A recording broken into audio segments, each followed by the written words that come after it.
Well, look, the biggest trend that we've seen in our work as designers is technology, and how the advancement of technology has just got faster and faster, and the impact that that has had on people's lives. So we design mostly commercial fit outs, so mostly workplaces.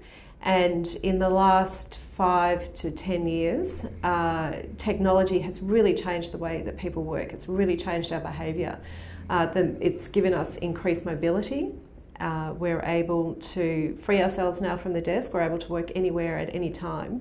And so this big focus on technology has really changed the meaning of the workplace. So the workplace now is all about somewhere where people can come together to be with each other, to collaborate, to co-create, and to connect with people socially. So technology has really changed the meaning of the workplace. In terms of the future, if we think about these innovations in workplace design, they've really only been confined to the places in a business where the staff work. So all of these innovations have really just not been available to clients before. So recently we completed 2 projects for PwC where they completely rethought the way that they engage with their clients, and they used technology to look at new ways of working when it came to them engaging with their customers. So PwC had seen that there's a lot of disruption in our world caused by technology, and a lot of traditional business models were being disrupted. So Uber has disrupted the taxi industry, Amazon has disrupted the retail industry, Airbnb has disrupted the hotel industry, and they could see this happening. And for them, it meant that they wanted to explore how they could engage with their clients in really new, interesting ways. So the work that we've done recently with PwC is about how do we use technology as well as the best in hotel design, the best in retail design, overlay that with the best in workplace design to create these really new, never seen before ways of a business interacting with its clients. For PwC, if you think it's probably a little bit like, say, an Apple store combined with a 6-star hotel. And you bring those 2 things together, and that's what these new environments are looking like. So no longer is the boardroom really the only way of interacting with a client. So the 1950s, 1960s boardroom of the Mad Men day is dead, it's gone. And clients in the future, I think, will look at how they can work much better with their customers to connect and engage with them and co-create in really unique, interesting ways. In terms of health and wellness in design, it's really an evolution of sustainable design. So for many years we've been designing sustainable workplaces, and it's become almost second nature because there are minimum government regulations that you have to adhere to. We have great suppliers like Onterra who have, fabulous products that consider the environment.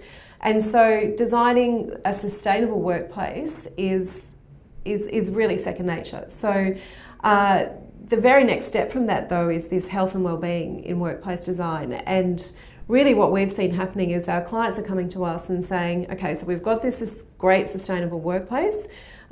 What's next? How can we improve? What else can we do to improve our people's lives?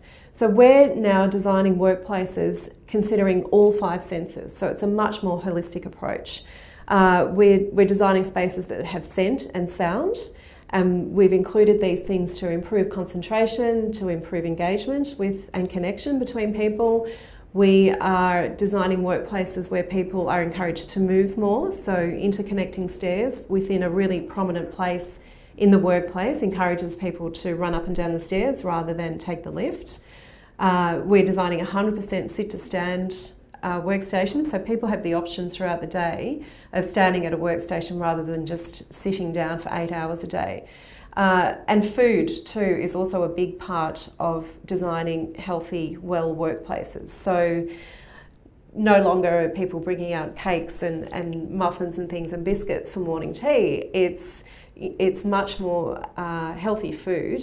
Food sourcing also plays a part in that, so where the food is travelling from. So that then influences the dining spaces and the kitchen spaces that we're creating in these workplaces. So health and wellbeing, I think, is it's a goal of many of our clients to actually have people leave the workplace at the end of the day feeling better than they did when they arrived. So in terms of the future, I think health and wellbeing is a really important part of what we do.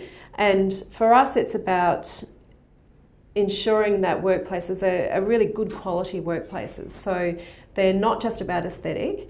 Everything we do at Future Space is about people being the product of their environment, and that principle was the principle that the business was founded on.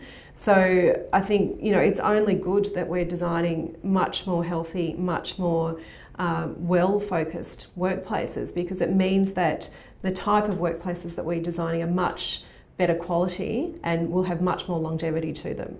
And this is important too, because the working week that we have in Australia is one of the longest in the world. The 9 to 5 doesn't really exist anymore. We have much longer working days, and those boundaries between home and work and play are so much more blurred. We're on call 24/7. So being able to improve people's lives, improve people's health and wellbeing is very important, because there is so much more pressure on us than ever before.